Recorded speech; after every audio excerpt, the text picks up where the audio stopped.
कौन बनेगा नेता। नगर निगम के चुनाव पास आने वाले थे। पूरे कानपुर शहर में टिकट को लेकर मारामारी शुरू थी, लेकिन सबसे ज्यादा चर्चा में वार्ड नंबर 40 की सीट थी। वो इसलिए क्योंकि इस बार वहां की सीट महिला के लिए आरक्षित थी। अब सवाल ये था कि चुनाव लड़ेगा कौन। इससे पहले ठाकुर साहब वहां से पार्षद थे और इस बार उन्होंने अपनी पत्नी सीमा ठाकुर को टिकट दिलवाई और ठाकुर साहब की शान के कारण सीमा जी ने 20,000 वोटों से चुनाव जीत लिया। अरे बधाई हो सीमा भाभी, अब तो आप वार्ड की पार्षद बन गई हैं। अब तो हमारे काम आप ही करवाएंगी। अरे ये तो सिर्फ नाम की पार्षद बनी है, वो तो महिला सीट आ गई, वरना पार्षद तो मुझे ही बनना था। अब भले ही चेहरा इसका होगा लेकिन पावर तो मेरी ही होगी।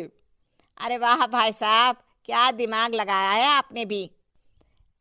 आइए आप लोग, खाना लगा दिया है सबके लिए। सीमा जी पार्षद बन चुकी थीं, फिर भी उनकी एक ना चलती। सारे काम ठाकुर साहब खुद ही संभाल लेते और जहां जरूरत पड़ती वहां सीमा जी का अंगूठा लगवा लेते। सीमा जी ज्यादा पढ़ी लिखी भी नहीं थी। एक दिन ठाकुर साहब और सीमा एक प्रोग्राम में जाते हैं। अरे ठाकुर साहब, आप आ गए। ओहो, पार्षद मैडम भी आ गई हैं। स्वागत है आप दोनों का। लगता है हमारे पार्षद फंड का सही इस्तेमाल हो रहा है। चलिए अब उद्घाटन करते हैं। ये लीजिए ठाकुर साहब कैची, आप ही सबसे पहले प्रवेश कीजिए। सब लोग आगे निकल जाते हैं और सीमा जी पार्षद होने के बावजूद भी पीछे खड़ी रह जाती हैं। वो देखती हैं कि वेलकम बोर्ड पर उनका नाम है, लेकिन महिला होने के कारण कोई उनका सम्मान नहीं कर रहा। अगले दिन एक आदमी उनके घर आता है। अरे ठाकुर साहब नमस्कार। कल ना हम नोटिस किए कि हमारा घर तो अवैध है और नगर निगम वाले उसे तोड़ने आ रहे हैं। अरे कुछ कीजिए ना ठाकुर साहब।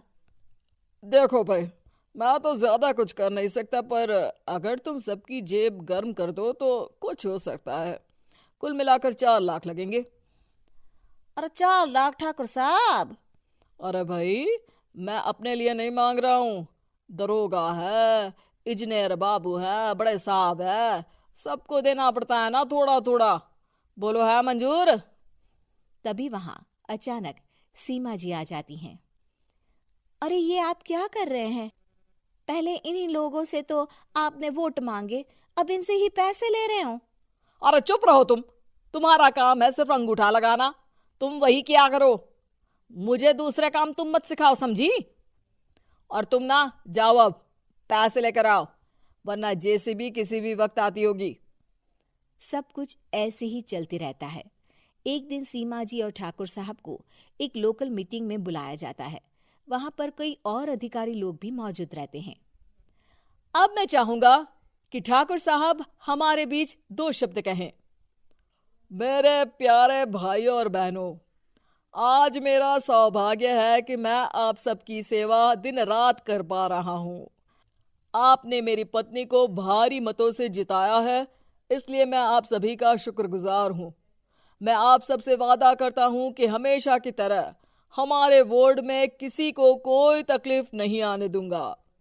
सभी लोग तालियां बजाने लगते हैं। अब मैं माननीय पार्षद मैडम को स्टेज पे बुलाना चाहूंगा। अपने नाम को बुलाया सुनकर सीमा जी एकदम चौंक जाती है। उन्हें बिल्कुल उम्मीद नहीं थी कि इतनी बड़ी जगह उन्हें मंच पर बुलाया जाएगा। जैसे तैसे वो मंच पर चढ़ती हैं। ऊपर जाते ही सीमा जी को सारी पुरानी बातें याद आ जाती हैं कि किस तरह उनके पति उन्हें कभी भी आगे बढ़ने नहीं देते और उनके नाम से गलत काम करते हैं। वो बोलने लगती हैं। मैं आपके वार्ड की पार्षद सीमा हूं।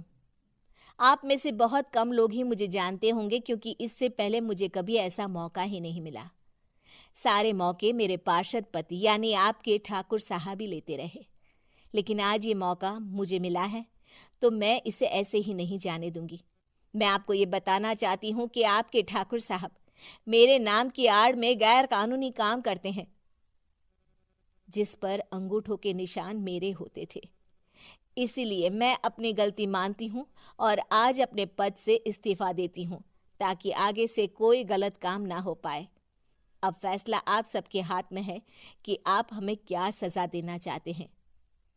सीमा जी की बातें सुनकर ठाकुर साहब के चेहरे का रंग उड़ जाता है और वो शर्म से मुंह नीचा करके वहां से चले जाते हैं और पद से इस्तीफा देकर ही सही सीमा जी अपने आप में आत्मविश्वास महसूस करती हैं।